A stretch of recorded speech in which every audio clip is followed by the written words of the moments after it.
নমস্কার, দেখছেন কলকাতা টিভি। আমি সুচন্দ্রিমা। শুরু করছি বাংলা বলছে।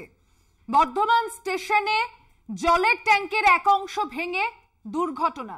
ঘটনায় মৃতের সংখ্যা যেমন বাড়তে পারে, তেমনি এই ঘটনায় 3 বছর আগে বর্ধমান স্টেশনে চাঙড় ভেঙে পড়ার মতো ঘটনাও বারংবার শুধু রেলে যাত্রী সুরক্ষা নয়, এবার প্ল্যাটফর্মেও যে যাত্রীরা নিরাপদ নয় সেই প্রশ্ন যেমন তুলছে, ঠিক একই দিনে আরো একটি নিরাপত্তা নিয়ে প্রশ্ন উঠছে দেশের সংসদে।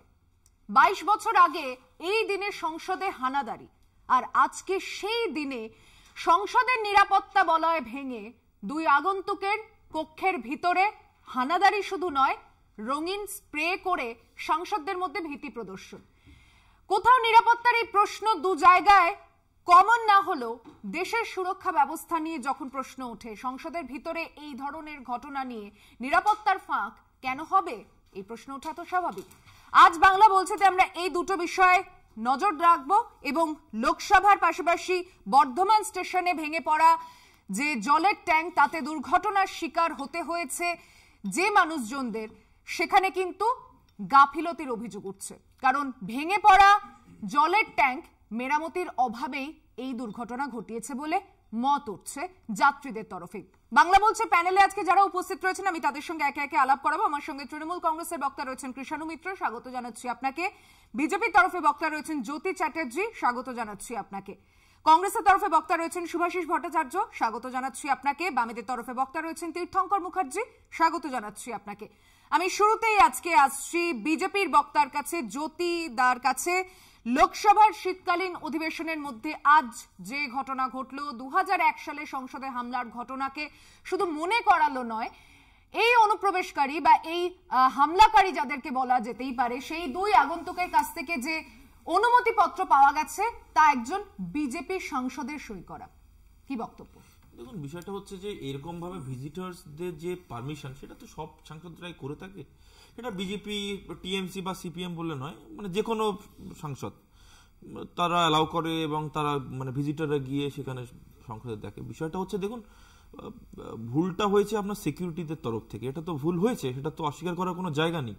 কারণ তাদের যে নিরাপত্তা বলয়, সেই নিরাপত্তা বলয় পেরিয়ে তাদের এই জুতোর ভিতরে যেটা ছিল, তো এটা কাম্য নয় বেসিক্যালি। তার জন্য লোকসভার স্পিকার ওম বিড়লা উনি আজকে জরুরি বৈঠকও করেছেন বিষয়টা নিয়ে, এবং সিকিউরিটি কেন ল্যাপস হলো সেটা নিয়েও দিল্লি পুলিশের তরফ থেকে অনেকগুলো মেজারমেন্ট নেওয়া হয়েছে। তো এটা দেখুন, এটা একটা ন্যাশনাল সিকিউরিটির কোশ্চেন। তো সেইখানে দাঁড়িয়ে এখানে বিজেপি বা তৃণমূল বা সিপিএম বা কংগ্রেস নয়, এখানে হচ্ছে একটা মানে পার্টির ঊর্ধ্বে উঠে, যেহেতু পার্লামেন্টে মানে গণতন্ত্রের মন্দির, সেই গণতন্ত্রের মন্দিরে এরকম একটা ঘটনা ঘটেছে। এই জন্য আমরা অত্যন্ত দুঃখিত এবং মর্মাহত। আগামী দিনে যাতে কিনা লোকসভার স্পিকার ওম বিড়লা আমাদের যিনি রয়েছেন, উনি আগামী দিনে এটার মেজারমেন্টটা যাতে ঠিক হয় সেটা দেখবেন। এটাই হচ্ছে আমাদের পার্টির স্ট্যান্ড পয়েন্ট। আমি কংগ্রেসের বক্তার কাছে আসি, শুভাশিস। জ্যোতি যেভাবে খুব মানে ক্যাজুয়ালি বললো ব্যাপারটা, দুঃখিত, আমি কষ্ট পেয়েছি, এটা ব্যাপারটা তা না। আমরা যে একটা বিরাট ইনসিডেন্টকে আমরা দেখেছি চোখের সামনে 2001 সালের 13ই ডিসেম্বর, আজকের দিনে ভয়ঙ্কর ঘটনা ঘটেছিল, সেটা সেই সময় বিজেপি ক্ষমতায় ছিল।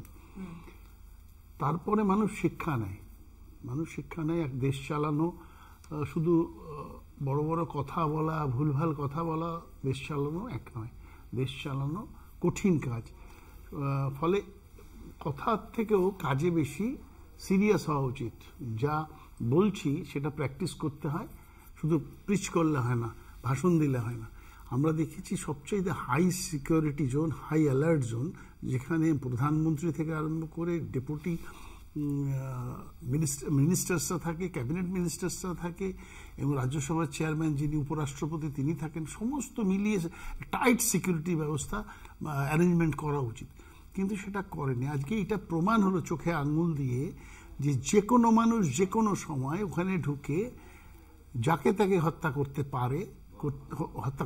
পারত। আজকেও এই ঘটনাটা ধুঁয়ো দিয়ে আজকে সেরেছে, কিন্তু ঘটনাটা চোখে আঙুল দিয়ে দেখে দিল ভারতবর্ষের মানুষকে এবং প্রধানমন্ত্রীকে, যে ওইখানে ঢুকে যে কোনো সময় ভয়ঙ্কর একটা অ্যাটাক করে অনেককে মারতে পারতো। কারণ আমাদের এই ইনসিডেন্ট চোখের সামনে আছে। আজকে সেই ইনসিডেন্টেরই দিন, যে আজকে ট্রিবিউট দিচ্ছিল যারা মারা গেছে সেই 2001 সালে। তো ঘটনা হলো যদি যতটা ইজিলি এটাকে ব্যাখ্যা করলো ততটা। আমি যদি উল্টো দিকে বলি কংগ্রেস ক্ষমতায় আছে, ঠিক এই সিকিউরিটি ল্যাপসেস হয়েছে, তাহলে জ্যোতিরা কি এত মানে ইজিলি বলতো না, আরো সিরিয়াসলি ভারত জুড়ে এটার প্রচার করতো। দেখুন কাদের হাতে দেশ, যারা নিজেদের রক্ষা করতে পারে না, যাদের সাংসদদের রক্ষা করতে পারে না, যারা মন্ত্রীদের রক্ষা করতে পারে না, তাদের হাতে দেশের দায়িত্ব, দেশের মানুষের দায়িত্ব, অনেক কথা বলতো।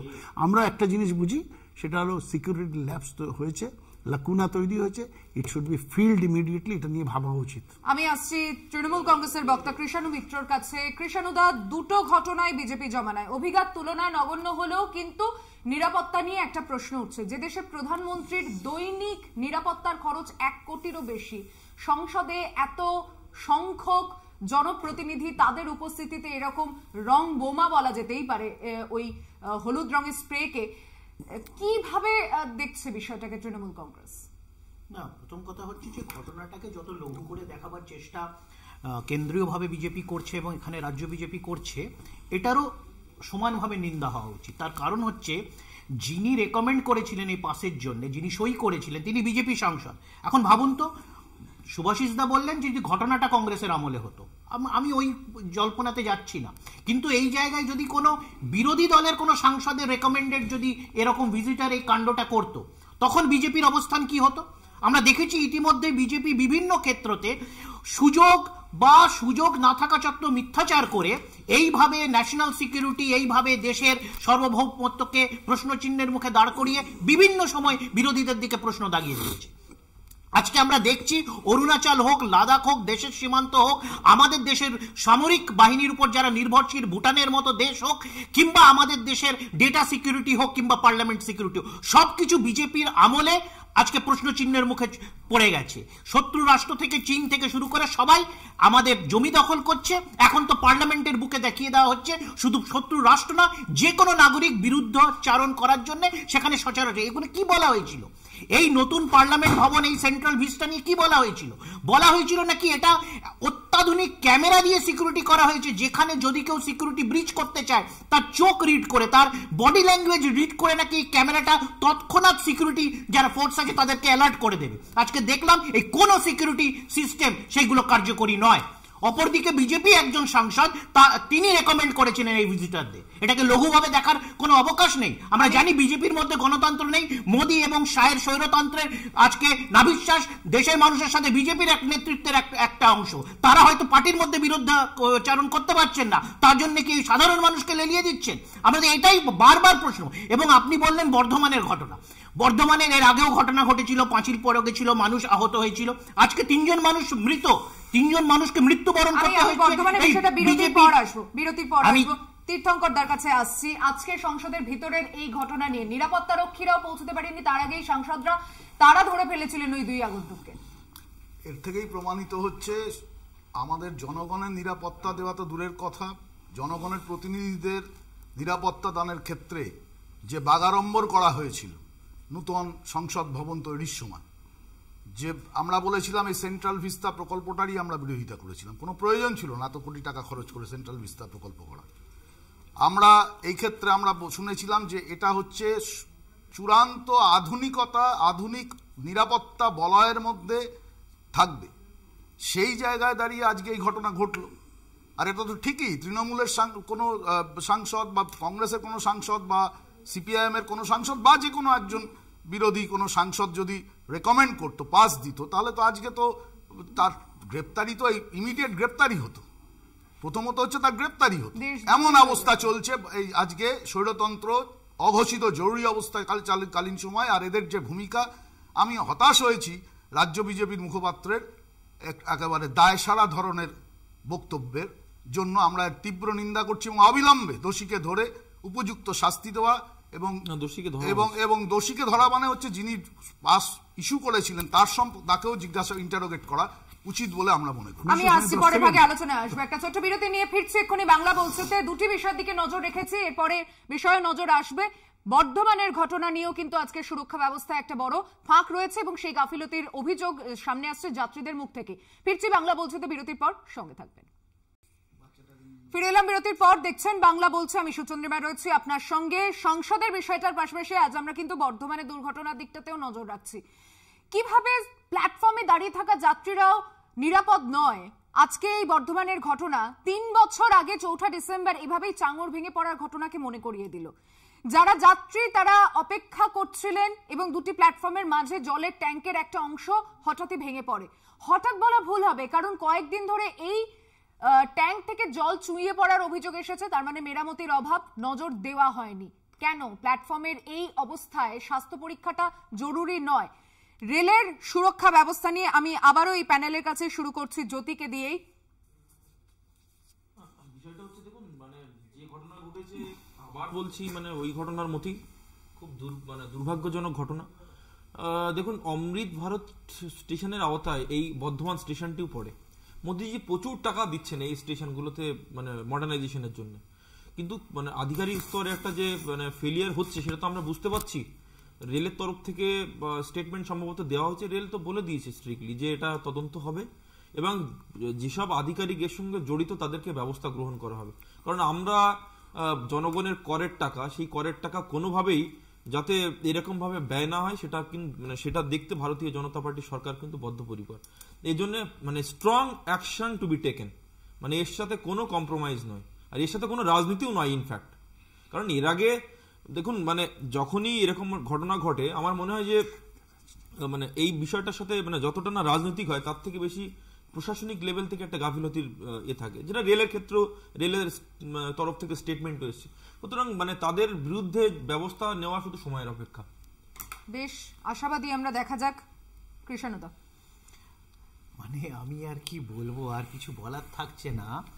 সব থেকে মজার ব্যাপার কি, অমৃত স্টেশন নাকি তার আওতায় আছে, এটাকে কে ইমপ্লিমেন্ট করবে?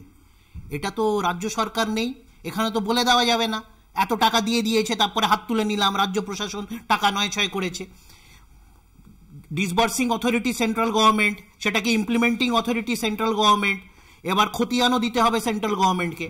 এখানে কোথায় শিখণ্ডী কাকে খাড়া করবেন? এবং শিখণ্ডী খাড়া করার চেষ্টা যে করেননি তা তো নয়। আমরা জানি ভারতবর্ষতে বিশেষ করে মোদি জামানায় একের পর এক এই রেল সংক্রান্ত দুর্ঘটনা ঘটেছে, এবং রেল দুর্ঘটনা তো ভুড়ি ভুড়ি। আমরা দেখলাম করমণ্ডল এক্সপ্রেসে কিছু মাস আগে যখন 300-350 মানুষ মারা গেল, তখন সেই গাফিলতি কথা স্বীকার তো অনেক দূরের কথা, ওটাকে একটা টেরার অ্যাটাক বলে পুরো ইনভেস্টিগেশনটাকে টেরার অ্যাঙ্গেলে এবং এনআইএ এর দিকে ঠেলে দেওয়া হলো। রেলওয়ের গাফিলতির কথা জয় শ্রীরাম আর ভারত মাতার জয়ধ্বনি দিয়ে সেটাকে চেপে রাখা হলো।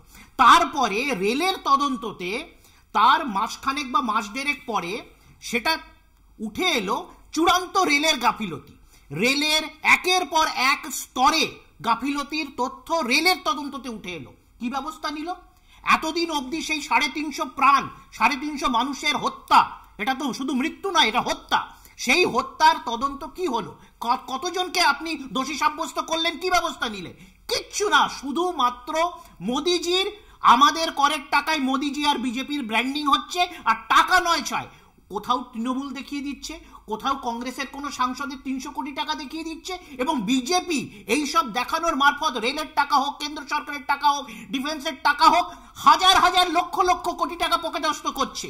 বিজেপির কোনো অ্যাকাউন্টেবিলিটি নেই, সরকারের কোনো অ্যাকাউন্টেবিলিটি নেই। তারা পকেটস্থ করছে আর কোথাও 300 কোটি, কোথাও 50 কোটি টাকা দাগিয়ে দিয়ে গদি বেঁধে ঠেলে চাই। বললাম বারবার জয় শ্রীরাম আর ভারত মাতার জয়ের ধ্বনিতে এই সব তদন্ত আর গাফিলতিকে চাপা দেওয়া হয়। দুজন বক্তার আলোচনায় রেল মন্ত্রীর নামটা কেউ একবারও উল্লেখ করলেন। উনি তো মহান শিক্ষিত, উনি অতি শিক্ষিত, ওনার সম্পর্কে কিছু বলাই যাবে না।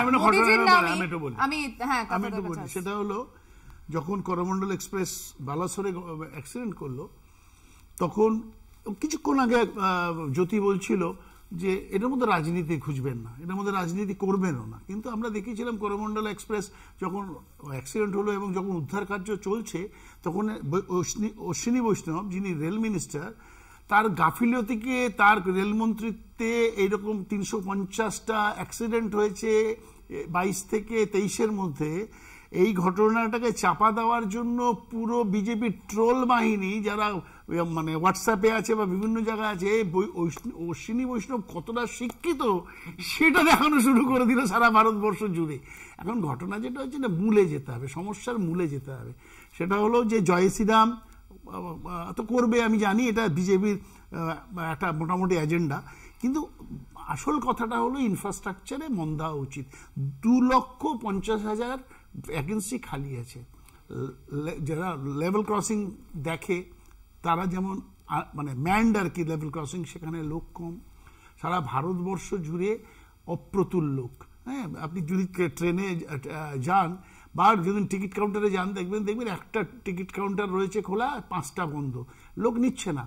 ফলে কি হয়েছে যে ইনফ্রাস্ট্রাকচার এবং যাদের কন্ট্রাকচুয়াল রাখছে তাদের 10-12 হাজার টাকা মাইনা দিয়ে তারা টেকনিক্যাল নোহাওটা নেই তাদের, ফলে তাদের ট্রেনিংও দিচ্ছে না, তারা জানে না কিছু কি করতে হবে না করতে হবে, ট্র্যাক কি করে করতে হবে, সিগন্যালিং ব্যবস্থা জানে না। ফলে কি একটু থামাচ্ছে, একটা ছোট্ট বিরতি নিচ্ছি, ফিরছি এক্ষুনি, দ্রুত ফিরছি, সঙ্গে থাকবে। ফিরে এলাম বিরতির পর। দেখছেন বাংলা বলছে। আমি বর্ধমানের বিষয়ে বামেদের বক্তার বক্তব্য নিয়ে আমি আবারও এই আলোচনায় আসছি। তীর্থঙ্করদার কাছে জানতে চাইছি, বর্ধমানের বারবার কেন বর্ধমান, বারবার কেন বর্ধমানের থেকে বড় কথা বারবার কেন রেলের দুর্ঘটনা, বারবার কেন রেলের এরকম নিরাপত্তাহীনতায় ভোগা। এটা শুধুমাত্র একটা দুর্ঘটনা ঘটে যাওয়াকে আমরা দেখছি না। কংগ্রেসের প্রতিনিধি বলেছেন, ঠিক সঠিকভাবেই বলেছেন। সারা ভারতে রেলের বর্তমানে কর্মী সংখ্যা কত? 12,12,882 জন। থাকার কথা কত? 15 লক্ষর কাছাকাছি। এই মুহূর্তে রেলের 2.5 লক্ষ শূন্য পদ আছে শুধুমাত্র ট্রাফিক সিগন্যালিং, আমাদের বিভিন্ন ধরনের যে টেকনিক্যাল হ্যান্ডসগুলো রয়েছে সেগুলোর ক্ষেত্রে রয়েছে। এইগুলোর 1,70,000 শূন্য পদ রয়েছে। এইখানে দাঁড়িয়ে এখন যারা কাজ করছে তার বেশিরভাগটা 90% হচ্ছে কন্ট্রাকচুয়াল সার্ভিসের মধ্যে রয়েছে। এদের কোনো দায়বদ্ধতা সেই অর্থে নেই। ফলত যারা স্থায়ী কর্মচারী হয় তাদের ক্ষেত্রে যে দায়বদ্ধতা আপনি নিশ্চিত করতে পারেন একটা কন্ট্রাক্টরের আন্ডারে দিলে পরে সেই দায়বদ্ধতা নিশ্চিত করা যায় না, এটা বাস্তব সত্য। তার প্রতিফলন বিভিন্ন ক্ষেত্রে ঘটছে। মেনটেন্যান্স হবে কি কোত্থেকে? রেলপথের বেসরকারীকরণ, টিকিট ঘরগুলোর বেসরকারীকরণ, প্ল্যাটফর্ম টিকিটের দাম বাড়ানো, প্ল্যাটফর্ম বিক্রি করে দেওয়া, বাকি কি রেখেছে? আমরা বিভিন্ন রেলের ইউনিয়নগুলো irrespective of their political affiliation, সমস্ত রেলের বড় বড় ইউনিয়নগুলো, রেলওয়ে মেন্স ইউনিয়ন থেকে শুরু করে সমস্ত ইউনিয়নগুলো, এমনকি তথাকথিত নিরপেক্ষ থাকা যে ট্রেড ইউনিয়ন রয়েছে তারাও রেলওয়ের কর্মচারীদের মধ্যে তারাও কিন্তু এই বিষয়ে বারবার বলেছে। ওনার কত পাণ্ডিত্য, কোন প্রথমত রেলমন্ত্রীর নাম ফাম বলে লাভ নেই। রেলমন্ত্রী কত পাণ্ডিত্য আমরা জানতে চাই না, আমরা জানতে চাই ভারতবর্ষের মতন দেশে রেলপথের বেসরকারীকরণের বিরুদ্ধে যে মত অর্থনীতিবিদদের, রেলের বিশেষজ্ঞরা, কর্মচারীরা বারে বারে দিয়েছেন, তার ক্ষেত্রে এদের ভূমিকা কি এবং তার ফলাফল আজকে হাতে দেখা যাচ্ছে কি হচ্ছে। এই বেসরকারীকরণের ফলে রেলের নিরাপত্তা ব্যবস্থা কার্যত লাটে উঠেছে, যেমন তার আগে ক্যাটারিং ব্যবস্থাটা লাটে উঠেছিল। টিকিটের ঘরগুলো আপনি ফেয়ারলি প্লেসে যান, টিকিট কাউন্টার 1-2 লোক, কয়লাঘাটার মতন জায়গাতেও টিকিট কাউন্টার প্রায় বন্ধ বলতে গেলে। এইরকম পরিস্থিতির মধ্যে থেকে আমরা তাই জন্য বলেছি যে অবিলম্বে স্থায়ী কর্মচারী নিয়োগ করুন, অবিলম্বে দক্ষ পেশাদার কর্মচারীদের দিয়ে রেলের নিরাপত্তা ব্যবস্থা করুন, কারণ হার্ট লাইন হচ্ছে রেল, ভারতবর্ষের হার্ট লাইন। আজকে দুটো বিষয়, এক সংসদে এই হানাদারি, অন্যদিকে বর্ধমান স্টেশনে এরকম দুর্ঘটনা, দুটোর মধ্যে কমন ফ্যাক্টর হচ্ছে নিরাপত্তা। একটা সংসদে জনপ্রতিনিধিদের আর অবশ্যই দেশের মানুষের যারা নিরাপত্তা নিয়ে শাসক বিজেপির মুখ থেকে এত কথা শোনে সংসদের ভিতরেও বাইরেও, তাদের কাছে কি বার্তা গেল? আর বর্ধমানের এই ঘটনা দেখিয়ে দিচ্ছে যে শুধুমাত্র ট্রেনে বসে থাকলে দুর্ঘটনার শিকার নয়, প্ল্যাটফর্মে অপেক্ষারত যাত্রীদের মাথাতেও যে কোনো সময় দুর্ঘটনা নেমে আসতে পারে। আমি এবার আসছি জ্যোতির কাছে, আবারও আমি সংসদের বিষয় নিয়ে। সম্প্রতি মহুয়া মৈত্র নিয়ে 66 দিনের মধ্যে এথিক্স কমিটির রিপোর্ট এসে তার শাস্তিও হয়ে গেল। আর এই ঘটনা নিয়ে কি স্ট্যান্ড নেবে বিজেপি, সেটার থেকেও বড় বিষয় আমরা এই বিজেপির সাংসদ প্রতাপ সিনহার বহিষ্কার কবে দেখতে পাবো? না দেখুন, তদন্ত হবে, তদন্ত হওয়ার পরে যে রিপোর্ট সামনে আসবে, তদন্তকে বিলম্বিত করা বা তদন্তকে প্রভাবিত করার কোনো উদ্দেশ্য ভারতীয় জনতা পার্টির নেই। না, আমার ভারতীয় প্রশ্ন জনতা কবে পার্টি হবে? সিকিউরিটির সঙ্গে কোনো let the investigation be completed. একটা দিন, না, let the একটা সময়সীমা, এখন তো চটজলদি আপনারা ফয়সালা করে ফেলেন। সেটা তো ইনভেস্টিগেশন কি হবে, ইনভেস্টিগেশনের রিপোর্ট আসবে তবেই তো, আমরা তো তার আগে কিছু বলতে পারি না। কিন্তু যারা এখানে বসে রয়েছে তারা অনেকগুলো বড় বড় কথা বললো পার্লামেন্ট নিয়ে। আমি প্রথমেই বলেছিলাম যে এই বিষয়টা নিয়ে রাজনীতি করাটা ঠিক না, কিন্তু বিরোধীদের এরা এতই মানে দুর্ভিক্ষ দশা, এরা যে কোনো বিষয় নিয়ে ন্যাশনাল সিকিউরিটির প্রশ্নেও এরা বিরোধিতা করবে সরকারের। দেখুন, বিজেপি এদের থেকে যে আলাদা তার কারণ হচ্ছে, যখন ভারতবর্ষের বক্তব্য রাখার প্রয়োজন পড়েছিল ইউনাইটেড নেশন জেনারেল অ্যাসেম্বলিতে, তখন স্বয়ং অটল বিহারী বাজপেয়ী কিন্তু সেখানে যাওয়ার জন্য প্রস্তুত হয়েছিলেন যে না আমি যাব, পাঠিয়েছিল, দিয়েছিল। অ্যাপ্রোচ কে করেছিল? অ্যাপ্রোচ কে করেছিল? অ্যাপ্রোচ কে করেছিল? অ্যাপ্রোচ করেছিল স্বয়ং অটল বিহারী বাজপেয়ী। সেকেন্ড জিনিস হচ্ছে, তোমাদের বলার সময় বলুন, আপনাদের দল বাদ দিয়ে ওই স্লিপে যদি অন্য কোন দলের নাম বা নেতার নাম লেখা থাকতো, এতক্ষণে দেশদ্রোহী তকমা দিয়ে আপনাদের দল দুদিন আগে তৃণমূল সংসদে এই জাতীয় নিরাপত্তার স্বার্থে, এই জাতীয় নিরাপত্তার প্রশ্নে আপনি জানেন 71 সালে যখন আপনার ভারত বাংলাদেশ যুদ্ধ হয়, মানে বাংলাদেশ মানে পূর্ব পাকিস্তান পশ্চিম পাকিস্তান, তখন ভারতীয় জনতা পার্টির নেতা মানে তৎকালীন আপনার জনসংঘের নেতা অটল বিহারী বাজপেয়ী গিয়ে বলেছিলেন, আপনার যদি কোনো সাহায্য দরকার পড়ে ইন্দিরা গান্ধীজি আপনি আমাকে বলবেন, প্রথমে আপনি আমাকে বলবেন। সিপিএম বললো যে সেন্ট্রাল ভিস্তা প্রজেক্ট কেন দরকার? সেন্ট্রাল ভিস্তা প্রজেক্ট আপনি জানেন, আপনাদের জেনে রাখা দরকার, আপনারা জানেন সবই, কিন্তু বলবেন না মানুষের সামনে। মানুষের সামনে বললে আপনারা পুরোপুরি এক্সপোজড হয়ে যাবেন। জানেন যে ডিলিমিটেশন হবে, ডিলিমিটেশন হলে সাংসদের সংখ্যাটা বাড়বে, এমপি সংখ্যাটা বাড়বে, ফলে ডিলিমিটেশন হলে স্বাভাবিকভাবে আমার স্পেস দরকার, ওই জন্য সেন্ট্রাল ভিস্তা প্রজেক্ট কেনা হয়েছে। আপনারা বারবার করে মানে বিজেপি স্বীকার করে নিল যে হিন্দি বলায় থেকে 50 জন সাংসদ বাড়াবে এবং অহিন্দি রাজ্যগুলোকে বঞ্চিত করবে। এই তো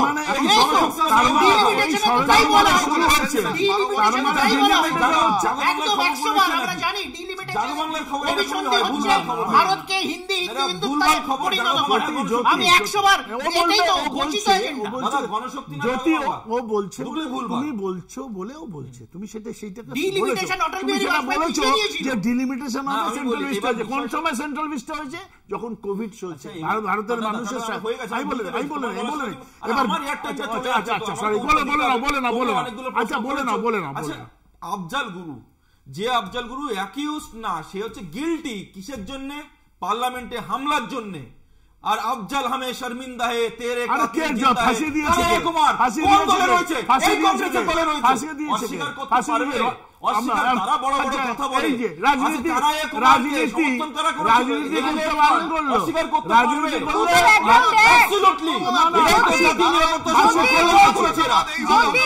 তারা এসে বড় বড় কথা বলছে। আমি তো বলিনি প্রথমে বিজেপির বিরুদ্ধে বলা যদি দেশদ্রোহিতা হয়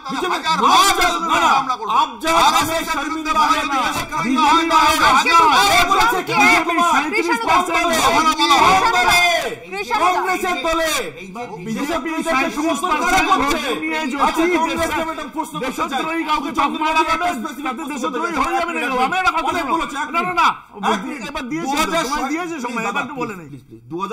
সাল থেকে 2011 সাল পর্যন্ত আফজাল গুরুর ফাঁসির আদেশ মার্সি পিটিশন ফাইল করা হয়। কেন ক্লিয়ার করা হয়নি? যেখানে ইন্দিরা গান্ধীর হত্যাকারীর মার্সি পিটিশন 30 দিনের ভিতরে ক্লিয়ার করা হয়, উত্তরটা তো আপনাকে দিতে হবে। আচ্ছা আমি বলি, ইয়েস না মার্সি পিটিশন হোম মিনিস্টার, এক second mercy petition home minister থেকে ক্লিয়ারেন্স হয় প্রেসিডেন্ট ওখানে। আচ্ছা, এখন বিষয়টা হচ্ছে আমরা জানি বিজেপি যখন বিরোধী পক্ষে ছিল তখন লাদাখ এবং অরুণাচলে চীনা আগ্রাসন নিয়ে লাদাখ এবং অরুণাচলে এবং সিকিমে চীনা আগ্রাসন নিয়ে তারা বিভিন্নবার প্রশ্ন করেছে, তারা জনসভা করেছে। আরএসএস এর বিভিন্ন জনসভা যারা করে না, আরএসএস এরও পাবলিক মিটিং হয়েছে যেখানে তারা চীনা আগ্রাসন নিয়ে এই কলকাতার রাজপথে তারা মিটিং মিছিল করেছে। গত 10 বছরে মোদি আমলে লাদাখে অরুণাচলে, সিকিমে, বিভিন্ন জায়গায় চৈনিক আগ্রাসন আরো বেড়েছে। চায়না আমাদের আমাদের জমিতে এসে গত সপ্তাহে দেখলাম। বিরতির পর ফিরে এসে উত্তর নিচ্ছি, সঙ্গে থাকবেন। ফিরে এলাম বিরতির পর। দেখছেন বাংলা বলছে, বিরতিতে যাওয়ার আগে থামিয়েছিলাম। কতগুলো প্রশ্নের উত্থাপন হয়েছে। সেটা হলো প্রতাপ সিনহা কবে বহিষ্কৃত হবে, এটা প্রশ্ন তুলেছিল। এথিক্স কমিটি কোথায়? এথিক্স কমিটি কোথায়? রমেশ বিদুরি দানেশ আলীকে এই মোল্লা, এই সন্ত্রাসবাদী, এই কাটুয়া বলছে, এথিক্স কমিটি বসছে না। তো সুতরাং এথিক্স কমিটি বসবে না। দ্বিতীয় কথা হলো, জ্যোতি বলল রাজনীতি, মৃত্যু নিয়ে রাজনীতি বা কোনো কিছু নিয়ে রাজনীতি করা উচিত না। পুলওয়ামাতে ঘটনা ঘটানো হয়েছে, 40 জনের প্রাণ গেছে, তারপরে সেটাকে রাজনীতির মোড়কে মুড়ে ভোট চাইছেন প্রধানমন্ত্রী এবং মৃত্যুতে।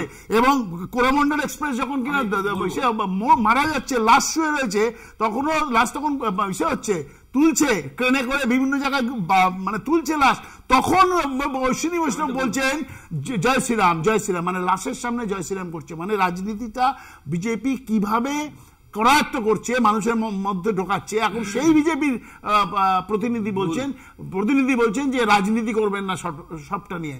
পুলওয়ামার শহীদদের নামে ভোট চেয়েছে, তাহলে পরে মৃত্যুকে নিয়ে নরেন্দ্র মোদী ভোট চায়, এটা জ্যোতি উত্তর কি হবে? আর সেকেন্ড কথা বলি, যে কারণে সংসদে ঢুকেছিল ওই ছেলেগুলো, তারা বলেছে তানাশাহি নেই চলেগা, তানাশাহি নেই চলেগা। আমি একটু বলে নেই, এই স্লোগানটা তানাশাহি নেই চলেগা, তার মানে তীর্থঙ্কর দা, তানাশাহি নেই চলেগা স্লোগান কারা দিয়েছে তাদেরকে ধরে তাদের কাছ থেকে জানা হোক। তানাশাহি নেই চলেগা না, শুধু তাই না, আমি বলি তানাশাহি হলো না, দেশে তানাশাহি চলছে, অটোক্রেসি চলছে, স্বৈরাচারী শাসক চলছে, যার জন্য কিনা ওরা বলতে বাধ্য হয়েছে তানাশাহি নেই চলেগা। নরেন্দ্র মোদী অলিখিত এমার্জেন্সি চালু করেছে, ফলে তানাশাহি নেই চলেগা কারেক্ট কথা বলেছে। আমি একটু বলে নিই, আমার নাম জ্যোতি দাদা, আমি একটু বলে নিই, 1 মিনিটের জন্য বলে নিই। কংগ্রেস উত্তরটা দিতে হবে। কংগ্রেস এত বড় বড় কথা বললো না, আমাকে উত্তরটা দিতে হবে।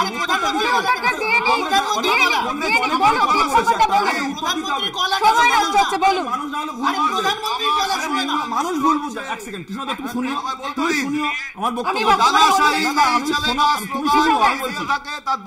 আমি বলছি কংগ্রেস এখানে একসাথে না, উনি বলে নিক, তাকে কংগ্রেস করে কি সিপিএম করে কি তৃণমূল করে কি ডিএমকে করে এরকম ভাবে বলার ব্যাপার নয়। ঘটনাটা হচ্ছে কেন তানাশাহি নেই চলেগা স্লোগানটা সে দিয়েছে, উত্তরটা সব দিয়ে। কোন রাজ্য থেকে তারা এসেছে? মহারাষ্ট্র থেকে এসেছিল, হরিয়ানা, তাহলে দেশ থেকে আসেনি তো, সারা দেশে প্রতিনিধি হিসেবে তারা মণিপুরের কথা বলছে, তারা যদি মণিপুরের কথা বলে এবং পাশে রয়েছে বিজেপি তাদের, তাহলে উত্তরটা শুনুন দাদা।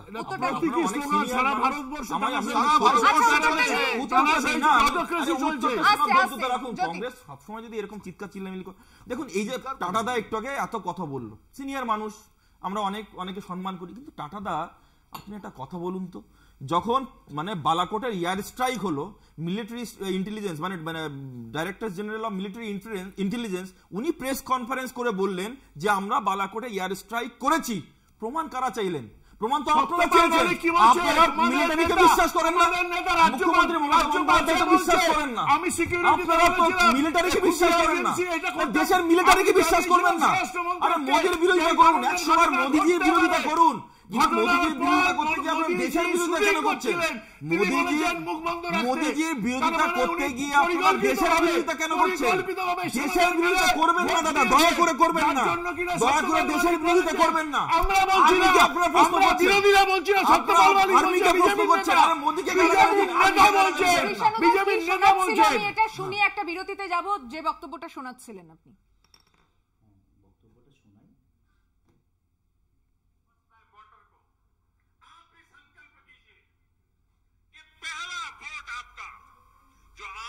जीवन की ऐतिहासिक घड़ी है, आपके जीवन पर याद रहेगा कि पहला वोट कब डाला, कहां डाला, कौन सा चुनाव था, किसको डाला, ये जीवन भर याद रहने वाला है। हर किसी को पहली घटना याद रहती है। मैं जरा कहना चाहता हूं मेरे फर्स्ट टाइम वोटरों को, क्या आपका पहला वोट पाकिस्तान के बालाकोट में एयर स्ट्राइक करने वाले वीर जवानों के नाम समर्पित हो सकता है क्या? ঠিক বলেছেন। এক মিনিট দাঁড়াও, শোনো আগে ভারতের আরে সেনা শোনো। গলা কেটে নিয়ে চলে যেত, আমি বলছি আমরা চুপ থাকতাম। আরে শোনো। পাকিস্তানকে উচিত শিক্ষা দেওয়া হাফিজ হয়েছে। সাইদকে পৌঁছে এটা দিয়েছে। আমরা দিচ্ছি না। হাফিজ সাইদকে পৌঁছে দিয়েছে। যারা পার্লামেন্ট অ্যাটাক করেছিল, যারা পার্লামেন্ট অ্যাটাক করেছিল, হাফিজ সাইদকে অটল বিহারী বাজপেয়ী পাঠিয়েছে। এক মিনিট বিজেপি পাঠিয়েছে হাফিজ সাইদকে। পাকিস্তানের কেন দিয়েছে? গলা কেটে নিয়ে চলে যেত আমাদের কেন সৈনিকদের। দিয়েছে? গলা কেটে আর নিয়ে আজকে চলে যাচ্ছে এখন। পাকিস্তানের ভিতরে ঢুকে পড়ার সাহস প্রতিদিন করতে কাশ্মীরে পারে। গলা পাকিস্তানের কাটছে। ঢুকে ভিতরে ঢুকে পড়ে। বিরতি ফিরছি আবারও আলোচনার মধ্যে, সঙ্গে থাকবেন। ফিরে এলাম বিরতির পর। দেখছেন বাংলা বলছে, আমি সুচন্দ্রিমা রয়েছি আপনার সঙ্গে। দুটো বিষয় আজকে উল্লেখযোগ্য, এক নিরাপত্তা নিয়ে সংসদের মধ্যে যে ছবি, আর অন্যদিকে বর্ধমান স্টেশনে দুর্ঘটনা। আমাদের সঙ্গে বর্ধমান থেকে সরাসরি রয়েছেন শাশ্বতী রায়। শাশ্বতীর সঙ্গে রয়েছেন আমি সরাসরি চলে যাচ্ছি শাশ্বতী রায় আমাদের প্রতিনিধির কাছে। শাশ্বতী, এখন কি অবস্থা এবং দুর্ঘটনাস্থল থেকে তুমি যে ছবি তুলে ধরেছো তারপরের কি দেখতে পাচ্ছ, নজরে কি আসছে? খোকন দাস রয়েছেন আমাদের প্রতিনিধির সঙ্গে। সুচন্দ্রিমা, আমার সঙ্গে বর্ধমান উত্তরের দক্ষিণের এমএলএ রয়েছেন খোকন দাস, ওনার সঙ্গে কথা বলে নেব। দীর্ঘ অভিযোগ রয়েছে যে রেলের যাত্রী সুরক্ষা প্রপার নয়, ঠিক মতন ভাবে এখানে যাত্রীদের যে আজকে দুর্ঘটনা ঘটেছে, একাধিকবার সেই সমস্ত দুর্ঘটনা দেখা গেছে বর্ধমান স্টেশনে, কি বলবে? দেখুন, আজকে দুর্ঘটনার 5 মিনিটের মধ্যে আমি পৌঁছে গেছি, কারণ আমাদের রেল স্টেশনের পাশেই আমাদের পৌরসভা, আমি সেখানে ছিলাম। এর আগের বারও যখন স্টেশন ভেঙে পড়ে গেল, তখনও আমি সঙ্গে সঙ্গে ওখানে গেছিলাম, তখন একজন মারা গেছিল। সেই সময় একটা বন্ধ চলছিল, কোনো লোক ট্রেনে যায় নাই, টিকিট কাটতে যায় নাই। নাইলে যেখানে দুর্ঘটনা ঘটেছিল সেখানে হাজারে হাজারে লোক প্রতিদিন সেই রাস্তা দিয়ে যায়, সেই দিন কেউ মারা যায় নাই। কিন্তু এত বড় দুর্ঘটনার পরও রেলের কর্তৃপক্ষরা, রেলের আধিকারিকরা, তারা আজকে যে আবার নতুন করে একটা দুর্ঘটনা ঘটলো, জলের ট্যাঙ্ক ভেঙে পড়ে গেল, 3 জন লোক বর্স ডেড এবং বেশ কিছু লোক হসপিটালে ভর্তি রয়েছে, আপনারা দেখেছেন। ওখানেও আমরা তাড়াতাড়ি তদারকি করে সবাইকে হসপিটালে এনেছি, দুপুর থেকেও ছিলাম, এখনো আমি দেখতে এসেছি যাতে কোনো রকম পরিষেবার যাতে কোনো অসুবিধা না হয়। আমরা মনে করি এটা আমাদের ডিউটি, কারণ আমি নিজে দক্ষিণের বিধায়ক এবং আজকে যে মারা গেছে সে আমার পাশের বাড়ির একজন মেয়ে, সে মারা গেছে, সেও মারা গেছে। তা আমরা মনে করি যে রেল কর্তৃপক্ষ তো কোনো দায়িত্ব নাই, সারা ভারতবর্ষব্যাপী যেভাবে রেল দুর্ঘটনা একটার পর একটা হচ্ছে, যে কোনো সময় রেল লাইন থেকে ট্রেন চলে যাচ্ছে অন্যদিকে, এত দুর্ঘটনায় রেলের আধিকারিকরা, রেলমন্ত্রীর কোনো ভ্রুক্ষেপ নাই এবং কেন্দ্রীয় সরকারের কোনো ভ্রুক্ষেপ নাই। তারা মানুষের কোনো পরিষেবা দিতে পারছে না, তারা নতুন নতুন ট্রেন চালাতে চাইছে, তারা বলছে আমরা নতুন করে স্টেশনকে আমরা ভালো করব, কিন্তু এটা করে কি হবে? এই মানুষগুলো মারা যাচ্ছে, এর দায়িত্ব কে নেবে? সরকার নেবে? আসল কথা, আমাদের কেন্দ্রীয় সরকার এখন চিন্তা করছে যে সব রেল টেল ব্যাংক ট্যাঙ্ক করে কিছু হবে না। ভারতবর্ষে চারিদিকে শুধু মন্দির করো, মন্দির করলেই মানুষ পেটের ভাত পাবে, মন্দির করলেই ভারতবর্ষ ভালো থাকবে, সেই চিন্তা ভাবনা করছেন। কিন্তু আমরা মনে করি এই দুর্ঘটনার আগেও আমরা ডেপুটেশন দিয়েছি রেল কর্তৃপক্ষের কাছে এইসব সংস্কার করে ঠিক করার জন্য, তাদের কোনো ভ্রুক্ষেপ নাই, তারা এইসব নিয়ে কোনো চিন্তা ভাবনা নাই, তারা মন্দির নিয়ে মেশি লাফাচ্ছে ভারতবর্ষের ভারত সরকার। এর আগেও এরপরও আবার আমরা ডেপুটেশন দেব, কারণ রেলের বর্ধমান স্টেশনে যে অবস্থা, যে কোনো সময় আরো বড় দুর্ঘটনা ঘটবে। বেশ, শাশ্বতী রায় আমাদের প্রতিনিধি কথা বললেন বর্ধমানের বিধায়কের সঙ্গে, এবং সকাল থেকে যে চিত্র আপনাদেরকে দেখাচ্ছি, যে এই দুর্ঘটনার পরবর্তী যে অবস্থা, তা কিন্তু যেমন প্রশ্ন উঠছে, আমি কৃষ্ণানুদার কাছ থেকে আসছি, উনি একবার বললেন যে দুর্ঘটনা আগেও ঘটেছে, তৃণমূল ব্যবস্থা তো এখানে রেলের জায়গা নিতে পারবে না, কিন্তু বিষয়টা হচ্ছে যে যুক্তভাবে কাজ করে, অর্থাৎ রেলের দিকে শুধু আঙুল তুলে দেওয়া আর স্থানীয় মানুষজন যারা পাশে থেকেছেন ঠিকই, কিন্তু দুর্ঘটনার আগে তারা কি এই অভিযোগ সামনে এনেছিল যেখানে মেরামতির অভাব রয়েছে? সুচন্দ্রিমা, শুধুমাত্র এই ট্যাঙ্কের বিষয়ে অন্তত 2 থেকে 3টে কমপ্লেন জমা পড়েছে। রেলওয়ে ম্যানেজার, যে ওখানকার স্টেশন ম্যানেজার, তার কাছে সেই প্রতিলিপি আছে। তাহলে তারা ব্যবস্থা নেয়নি কেন? শুধু তাই নয়, আমাদের বিধায়ক খোকন দাস এখনো তোমাদের প্রতিনিধি দেখালেন, উনি ওখানে অবস্থিত আছে। যতজন ইনজিওর্ড তাদেরকে হাসপাতালে নিয়ে যাওয়া, মৃত তাদের পরিবারকে নিয়ে এসে তার সৎকারের ব্যবস্থা করা, সব আমাদের ওখানকার বিধায়ক, ওখানকার পৌরসভার যারা পার্ষদ তারা করছে, আমাদের কর্মীরা করছে। ওখানকার সাংসদ তো বিজেপির। কোথায় এসএস আলুওয়ালিয়া? আমি তো শেষ এখানে স্টুডিও আসার আগে আমি সাংবাদিক বন্ধুদের থেকে খোঁজ নিচ্ছিলাম, উনাকে সাংবাদিক বন্ধুদের ফোনটা উনি তোলেননি। ওই ঘটনাস্থলে আসা তো দূরের কথা, উনি কোথায়? উনি সংসদে, মানে উনি বিবৃতি দেবেন না? উনি বিবৃতি দিচ্ছেন না কেন যে উনার এলাকায় ঘটনা ঘটেছে? আর নির্লজ্জের মতো বিজেপির প্রতিনিধি আলুওয়ালিয়ার বিবৃতি না দেওয়াকে এখানে ব্যাটিং করছে। এটাই তো কেন ভিতরে, এখন সন্ধ্যাবেলা ভিতরে আছে সংসদের ভিতরে, যখন দুপুর বেলায় ঘটনা ঘটলো সবাই বাইরে বেশিল, উনি সেখানে ভেতরে লুকিয়েছিলেন কেন? এই বিবৃতি দেওয়ার ভয়? এই বিষয়টা কোথায়? কোথায় তার বিবৃতি নেই কেন? কোনো কিছু নেই, কোনো দায় নেই। দায় এড়িয়ে কোটি কোটি টাকা নয় ছয় করে শুধু মন্দির বানাচ্ছে আর দেশের পকেটে হস্তস্থ করছে। দেশের জমি চায়নাকে দিচ্ছে, দেশের জমি পাকিস্তানকে দিচ্ছে। এই তো বিজেপির 10 বছর ধরে।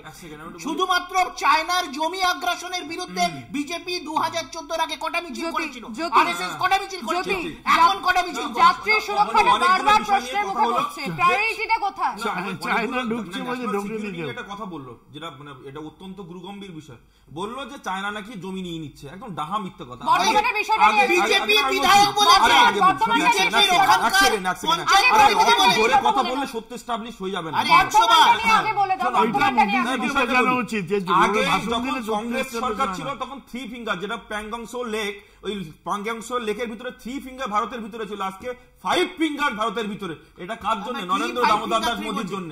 জানে না ভুলভাল তথ্য দেবে, কংগ্রেস আমল থেকে আরো মিসগাইড কেন করছো লোককে? তুমি মিসগাইড করছো,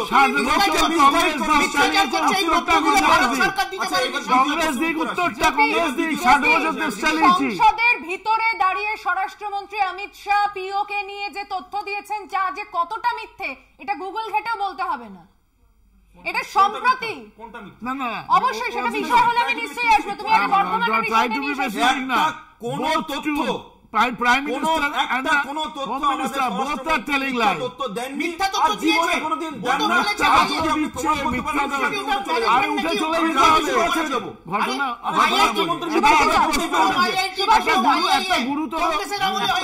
একটা গুরুতর প্রশ্ন উঠেছে, 2-3টে প্রশ্ন উঠতে হবে। যেহেতু আমরা 60 বছর দেশ চালিয়েছি, আমাদের দেশ চালানোর অভিজ্ঞতা আছে, আমরা 10 বছর দেশ চালাচ্ছি না, তার জন্য লাফালাফিও করছি না। যেখানে আমাদের ভুল ছিল স্বীকার করেছি, যেখানে আমরা ভারতবর্ষ গড়েছি সেটাও স্বীকার করতে হবে, শুধু অস্বীকার করলে হবে না। সেটা হলো চীনের, যখন আমরা 63-62 সালে চীনকে আমরা চীনের সাথে যুদ্ধ করি, তখন আমাদের শক্তি ছিল না, তাতেও আমরা যুদ্ধ করেছিলাম, কিন্তু চীনকে সব দিয়ে দেয়নি। এখানে মোটামুটি ব্যবসা থেকে আরম্ভ করে সমস্ত কিছু। এক মিনিট ট্রেড লাইন আমি বলি, আমি বলে নেই যখন মারা গেল আমাদের চীন, লাদাখে যখন আমি বলে নেই, ডিস্টার্ব করলে হবে না।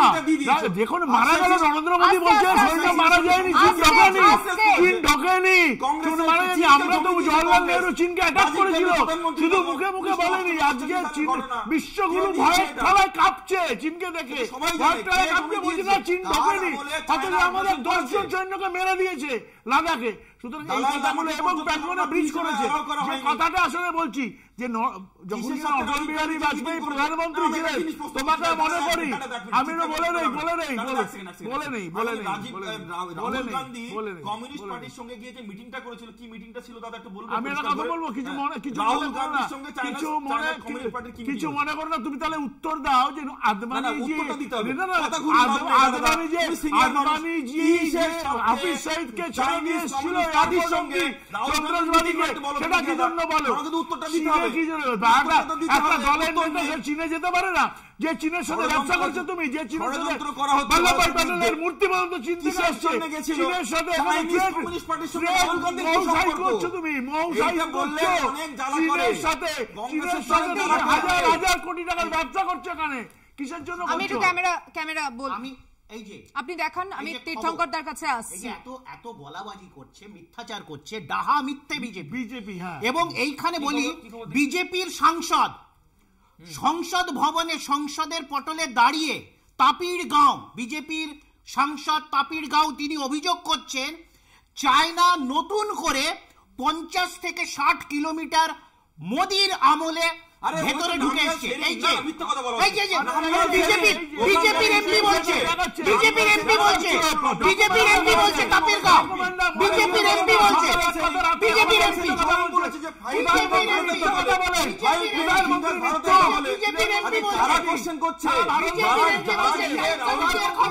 কমিউনিস্ট পার্টির সঙ্গে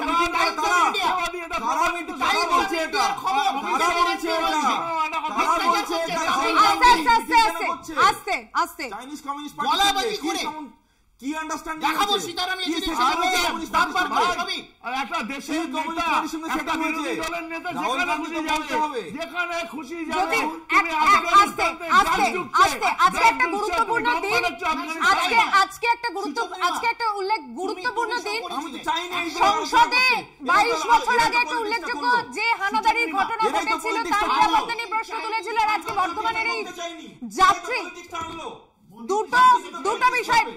কোথা থেকে চীনের প্রসঙ্গ আসছে? নজর ঘোরানোর জন্য চীনের প্রসঙ্গ টেনে আনা, নিজেদের দায় স্বীকার করতে হবে। তাহলে আগে সংসদের ঘটনা নিয়ে নিজেদের দায় স্বীকার করুন, দায় স্বীকার করুন।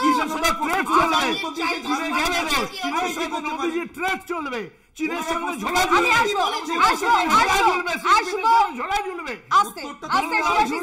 একটা ছোট বিরতি দিয়ে দিতে হচ্ছে, ফিরছে এখনই বাংলা বলছে আলোচনাতে, সঙ্গে থাকুন। ফিরে এলাম বিরতির পর, দেখছেন বাংলা বলছে, আমি সুচন্দ্রিমা রয়েছে আপনার সঙ্গে। আজকের আলোচনায় আমার সঙ্গে তৃণমূল কংগ্রেসের বক্তা রয়েছেন কৃষ্ণ মিত্র, বিজেপির বক্তা রয়েছেন জ্যোতি চ্যাটার্জি, কংগ্রেসের বক্তা রয়েছেন শুভাশিস ভট্টাচার্য, বামেদের তরফে বক্তা রয়েছেন তীর্থঙ্কর মুখার্জি। আমি চারজনের কাছেই খুব অল্প সময় একেবারে দুটো আলোচনার কনক্লুশনে আসছি। একে একে আমি শুরু করছি তীর্থঙ্কর দাকে দিয়ে। প্রথমত হচ্ছে যে ঘটনা ঘটেছে, এই দুটি ঘটনার ক্ষেত্রে দুটি পরিপ্রেক্ষিত বিচার করা প্রয়োজন। আমার পরিষ্কার বক্তব্য হচ্ছে জাতীয় নিরাপত্তার ক্ষেত্রে বিপদ সংকেত হিসেবে যদি আমরা দেখি তাহলে পার্লামেন্টের ঘটনাটাকে দেখা যায়। আবার যদি ভিন্ন আসপেক্টে দেখা যায়, এই তানাশাহি নেহি চলেগা বলে যে স্লোগান, এই ধরনের যুবকরা বিপথগামী হচ্ছেন কেন? ভারতবর্ষের বর্তমান আর্থসামাজিক পরিপ্রেক্ষিত এই ধরনের তথাকথিত উগ্রপন্থামূলক রাজনীতিকে জন্ম দিচ্ছে কিনা আমাদের দেখা দরকার। 1।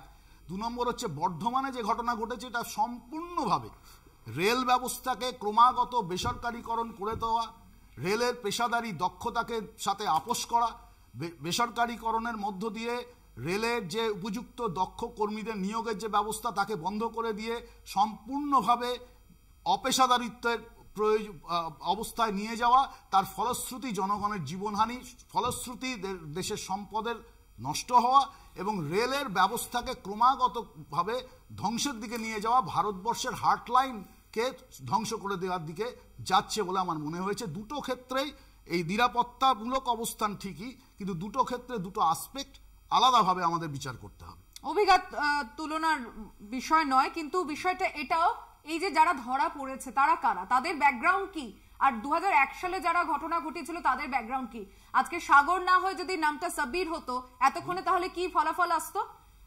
এই ইশারাটা তারা তাদের বক্তব্যের মধ্যে কি বোঝাচ্ছে না? আমি শুভাশিসদার কাছে আসছি। বাড়ির লোককে সে বলে এসেছে দিল্লিতে সে আর্মির রিক্রুটমেন্টের পরীক্ষা দিতে যাচ্ছে, আর সংসদ ভবনে এই ধরনের ঘটনা। শুধু তাই নয়, যারা সংসদ ভবনে ঢুকেছিলেন তাদের মধ্যে একজন ইউপিএসসিতে মানে পরীক্ষা দিচ্ছে, দিচ্ছে মানে কি, তিনি আইএস বা আইপিএস হওয়ার জন্য পরীক্ষা দিচ্ছেন, তার সেও ঢুকেছিল, তানাশাই নিয়েছিল। ভারতবর্ষের বুকে একটা স্বৈরাচারী শাসন চলছে, তার বিরুদ্ধে একটা প্রতীকী একটা অবস্থান নিয়েছে এই ছেলেগুলো এবং দেখিয়ে দিয়েছে যে তোমরা কতটা অসুরক্ষিত। ভারতবর্ষের মানে ক্যাবিনেটটা, ভারতবর্ষের পার্লামেন্ট কতটা অসুরক্ষিত। সেকেন্ড কথা হলো ভারতবর্ষে হায়েস্ট বেকার, এই বেকারদের চাকরি দেওয়ার সুযোগ থাকতেও নরেন্দ্র মোদী দিচ্ছে না, ফলে এই ধরনের ঘটনা ঘটবে। আমরা দেখতে পাচ্ছি সারা ভারতবর্ষে 17 লক্ষ চাকরি আজকেই দিতে পারে নরেন্দ্র মোদী, রেল থেকে শুরু করে সমস্ত মানে পাবলিক পিএসইউ ইউনিটগুলোতে, কিন্তু দিচ্ছে না।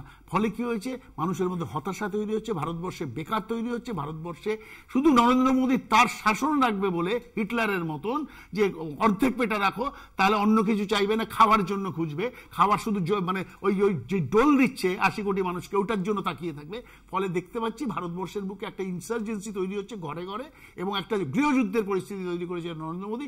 এর বিরুদ্ধে মানুষের এই ধরনের প্রতিবাদ করা উচিত এবং এই পার্লামেন্টে দেখিয়ে দিচ্ছে, পার্লামেন্টের ছবি দেখিয়ে দিচ্ছে আমরা কতটা ভারতবর্ষের মানুষ কতটা অসুরক্ষিত হাতে আছি।